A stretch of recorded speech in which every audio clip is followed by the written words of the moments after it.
Thank you, member. Recognizing the member for Kelowna Mission. Thank you so much, Mr. Speaker. I rise to support the hoist motion that has been put before us. I don't even know if support is the right word.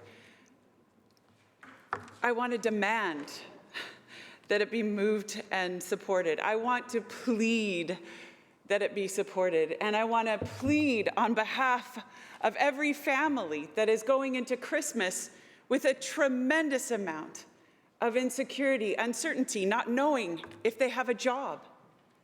For every business that doesn't know if they can make it to next payroll or if they're going to have a future in 2 weeks. For every community that is absolutely going to be decimated by this bill. And by the Indigenous leaders, I want to plead on their behalf and stand up for them today to say, we have not had enough time on this bill.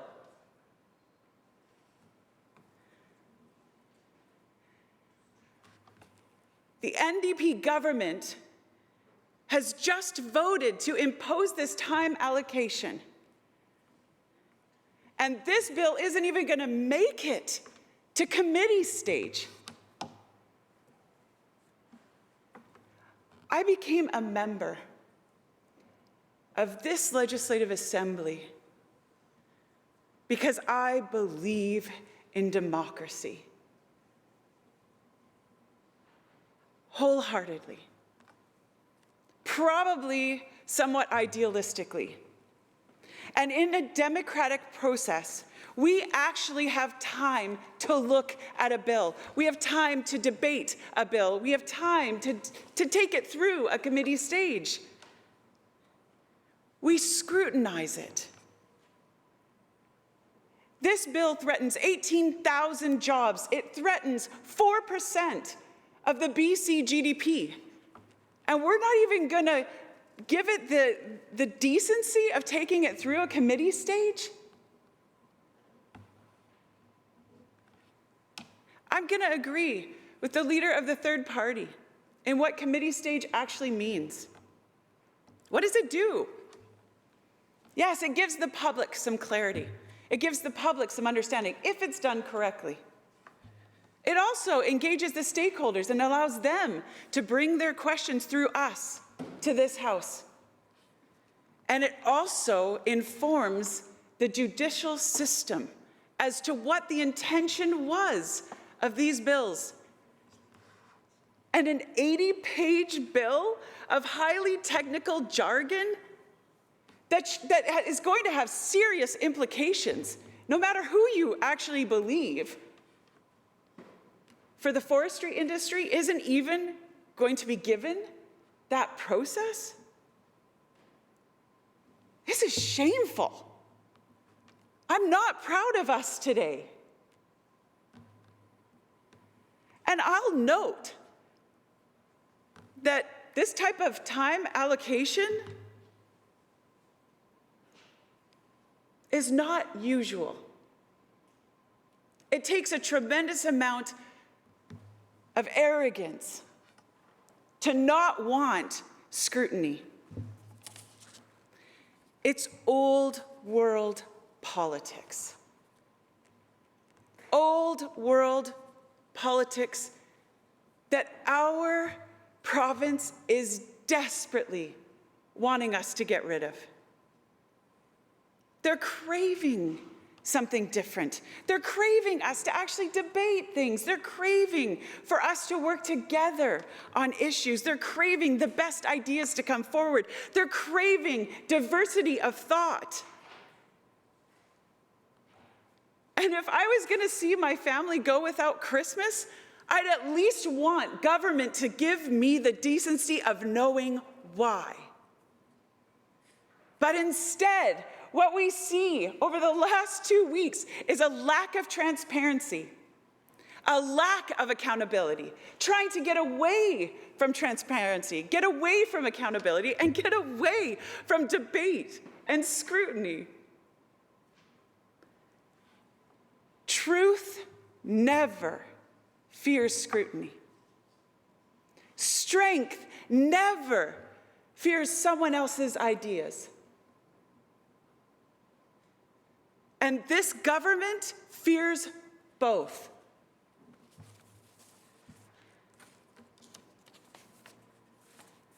I'll note that time allocation has been criticized by some of the NDP caucus members. The member from Stikine, the Minister of State, he actually stated in 2018 when he was an NDP Member of Parliament that it is a process used to, and I'll quote, ram it, government legislation that is, through Parliament. And that government would be wise to just don't use your total power to shut off people's conversations, because that is a way to only encourage more suspicion, end quote.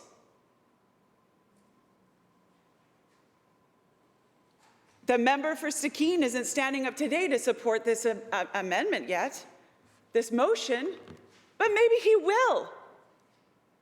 Or now that he's sitting on that side, maybe he agrees that it's okay to ram legislation through Parliament, through this House. I would argue it is never right to do so.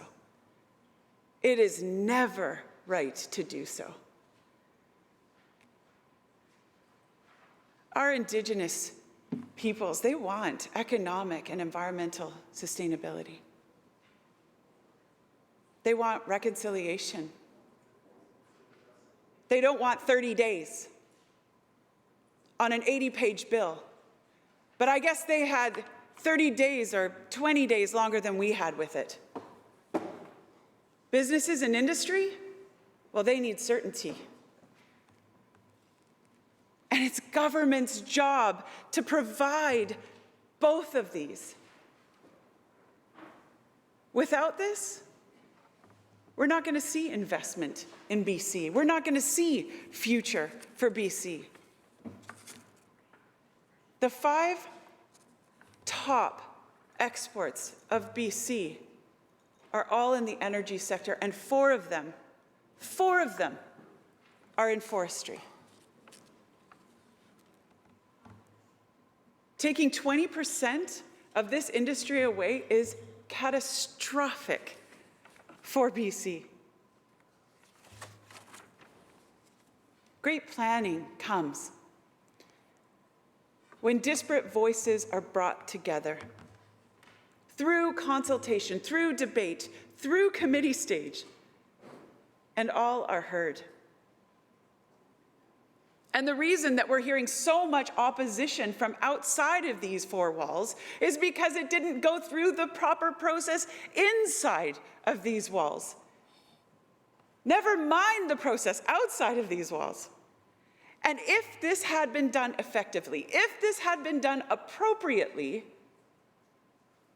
if the consultation outside of the walls had been done appropriately, you would see the environmentalists walking hand in hand with the Indigenous, walking hand in hand with industry, walking hand in hand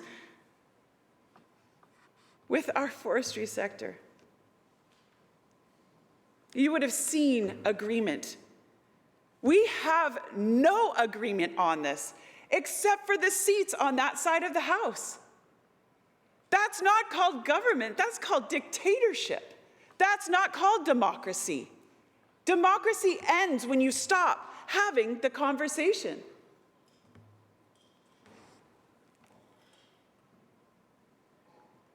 But right now, I don't see anyone happy with this bill, except for that side of the House.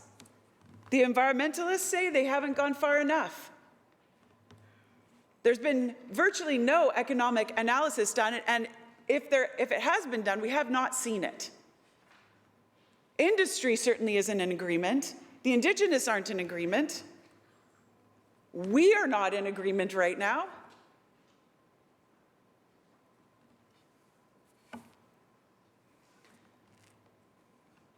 In my previous life, I built a lot of homes. A lot of homes. and we used lumber to do it.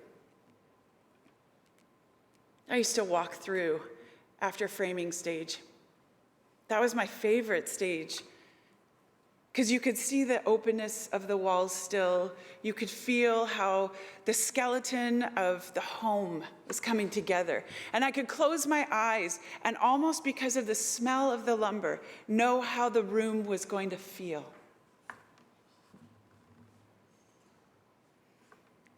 We used it because it was renewable. Has it always been done correctly? No, it hasn't. Do we have to change? Absolutely we do. But Change Management 101 is not shoving change and ramming it, using the words of the Minister of State, ramming it down someone's throat. It's actually engaging in the process. It's collaborating. Wood is still the best building material. It's still environmentally friendly. And our forestry industry deserves protection, not at any expense. But it also deserves communication and conversation and collaboration. In my riding, the forestry sector is important. In our Okanagan, we have 2 head offices of 2 very significant contributors to the forestry industry, Gorman Brothers and Tolko. My nephew made his way all the way through his professional program by working summers at Tolko. Hard work? Absolutely.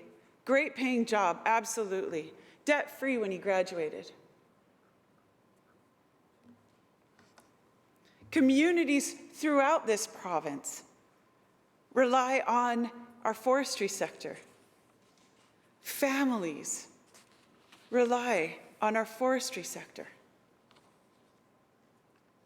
But instead of actually having that conversation, instead of introducing this bill when it should have been introduced towards the beginning of our 6 weeks together, instead, we actually watched as the NDP filibustered their miscellaneous statutes bill. I think that's almost the first time in recorded history. But then when that didn't work, well, then it was continued debate on the throne speech of last April. Meanwhile, threatening 18,000 jobs. And to put that into perspective, that's not 18,000 families or people, that's 18,000 families. So let's take it to each family is probably 4 people. 54,000? 54,000 British Columbians being threatened by this bill. And this bill is introduced very last and is just been cut short on committee stage. Shame on us today. Shame on you. Shame on them. Instead, we're standing up. We're standing up against this act with this hoist motion.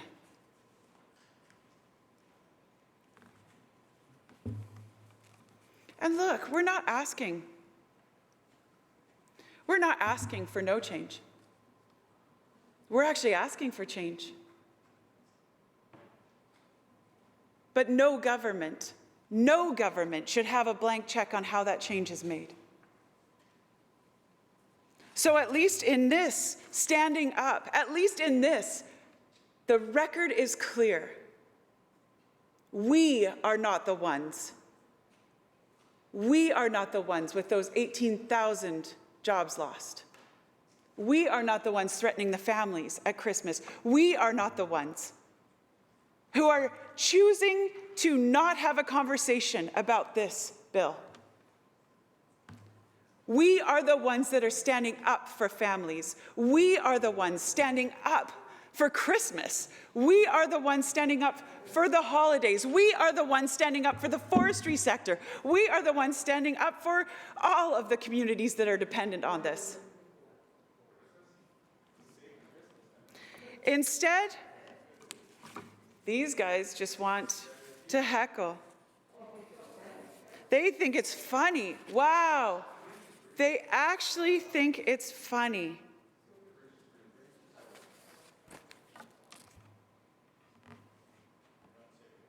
We are dealing in such a fragile time. Our systems, our infrastructure. We don't even know if we can mail something right now or when it would arrive. We don't know if we could drive home from this place today or how long it would take us. The fragility of our systems is threatened. And there are natural disasters due to climate change, due to the changing times that are occurring. And then there are man-made disasters. This is certainly an NDP government-made disaster. And the stress of COVID, and the stress of floods, and the stress of fires, and the stress of the economic uncertainty is now the stress of job uncertainty for 18,000 more British Columbians. What do we need to do to be sustainable? Well, we need to get serious about our cultural sustainability. And I love that this House stood up and unanimously supported UNDRIP. And it's so disheartening to now see the Indigenous community saying we don't have enough time to actually give the feedback necessary on this bill. Social sustainability. Well, that's how we support those in need. That's how we support those, the softer side of our society. Well, there is no social sustainability in this bill. The environmental sustainability of this bill, well, we don't actually know what it is because it's nothing more than a deferment, and we're not sure what it's going to mean, and there is no scrutiny with a committee stage that would actually identify what that environmental sustainability is going to mean. The last pillar of sustainability is actually economic. And this government, when they stand to actually vote for this bill, will threaten 4% of British Columbia's GDP, at minimum, 18,000 jobs, 54,000 people. How many communities?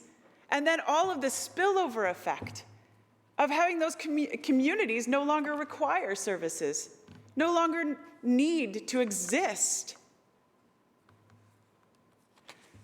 So heckle all you want, laugh all you want,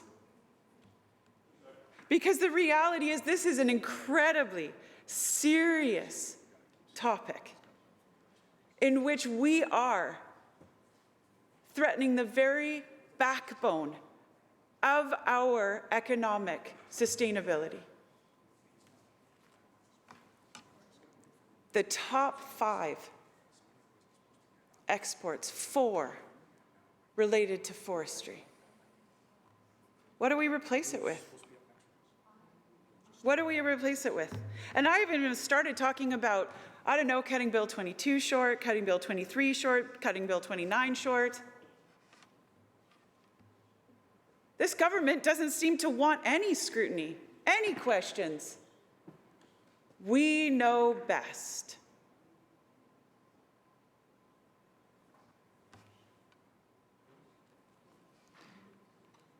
Well, at least they certainly did when it came to the Miscellaneous Statutes Bill, as they talked ad nauseum about that. And I sure hope that they stand up to talk about this, because I would love for the Okanagan's constituents to at least hear about how you're going to support them, why it's necessary to cut off committee stage, why it's necessary to cut off due process, why it's necessary to abandon democracy so that you guys can feel great, can feel powerful, can feel invincible. I don't know. I don't know. What I feel is heartbroken. Heartbroken. So today I rise. I rise to support this hoist motion. I plead with you on the other side. I plead to your best interests, why you believe, why you came here, why we all came here, for democracy. Just a reminder to go through the chair, please. Thank you, Speaker. And I ask on behalf of all the families, 18,000 of them, I ask on behalf of the industry, forestry, I ask on behalf of the communities, I ask on behalf of the Indigenous, I ask on behalf of the environmentalists to please give this more time. Support the hoist motion, press pause, collaborate, begin the conversation to actually make something truly remarkable, truly sustainable, and something that we can all be proud of. Thank you.